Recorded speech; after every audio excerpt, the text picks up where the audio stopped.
Hello everyone, my name is Christina Pitts and I'm an occupational therapy student at the University of St. Augustine. Today I will be discussing pediatric occupational therapy, what that is and what that may entail for you and your child. Before we begin, I just want it to be noted that I am a student and not a licensed practitioner.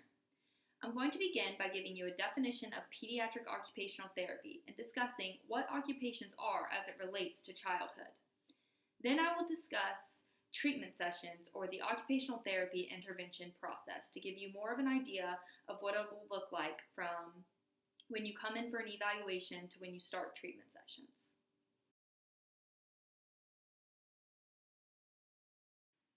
Okay, so let's begin with a simple definition of pediatric occupational therapy. Simply stated, pediatric occupational therapy focuses on helping children develop the skills they need to grow into functional, independent adults.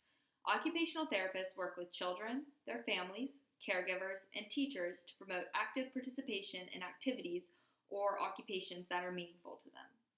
What exactly are occupations? That term may be unfamiliar to you. Well, to help explain it, I'm going to use a definition I found on a Facebook page called Harmony Road Designs. The definition is as follows. O is for occupation.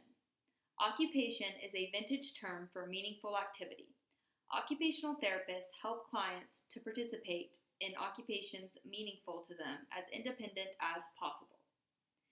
I think this definition really captures the idea of occupational therapy, wanting to promote independence and help clients participate in activities that they enjoy doing.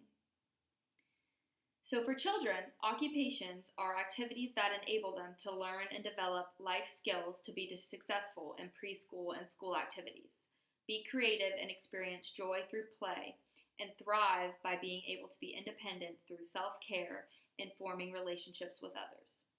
Occupational therapists help with developmental needs, educational needs, injury-related needs, and emotional behavioral needs.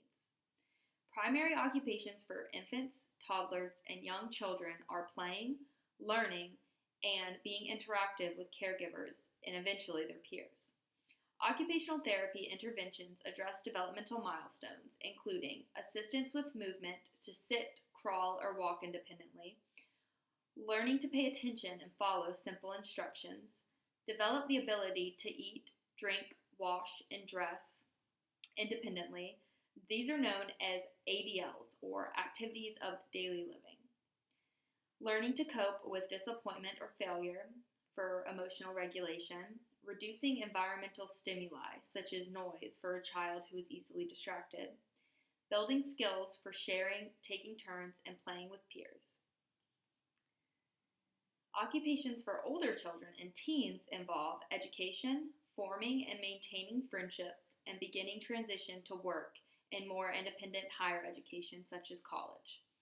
Occupational therapy interventions for these age children include adapting and modifying curriculum, the environment or activities to support participation in educational routines, navigating more complex social relationships, assessing skills needed to learn to drive or assisting with alternate community mobility options such as bus and learning how to navigate a bus route, vocational planning and transitions, so for work, and transition to college time management, study habits and routines, and independent living skills are all addressed.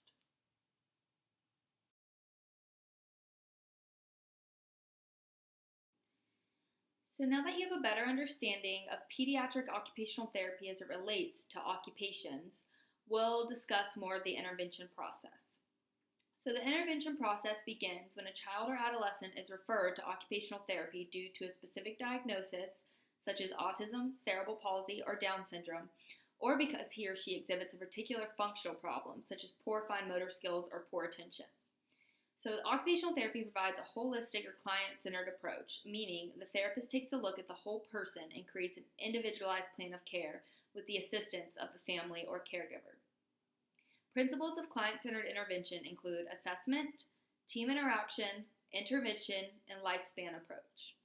So with assessment, the child or adolescent and family concerns and interests are assessed in an open interview. The child or adolescent and family priorities and concerns guide the assessment of the child. Team interaction.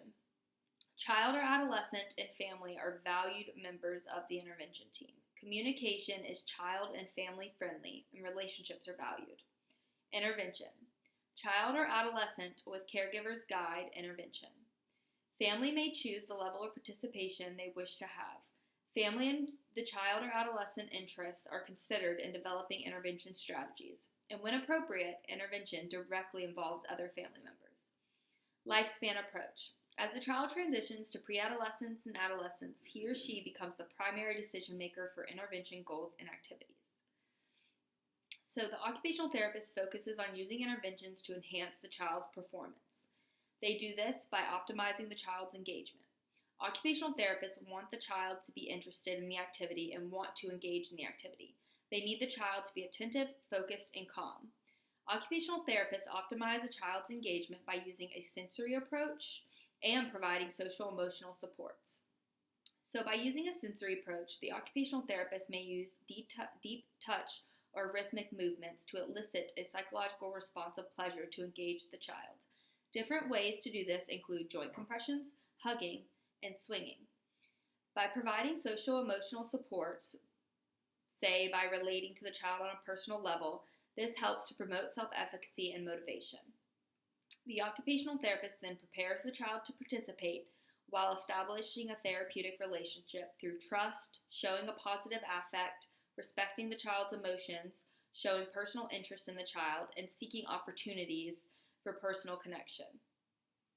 The occupational therapist wants to provide a just right challenge when choosing intervention approaches, meaning the activity matches the child's developmental skills and interest, provides a reasonable challenge to current performance level, engages and motivates the child, and can be mastered with the child's focused effort. So for instance, consider stringing beads. If a child has, say, a 1-inch bead and they're trying to string it on a shoelace type string, and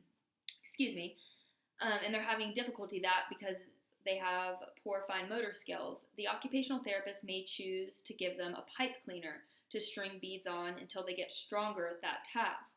What that does is provide more stability so the child can be successful. The occupational therapist also wants to provide supports and reinforcements that encourage practice.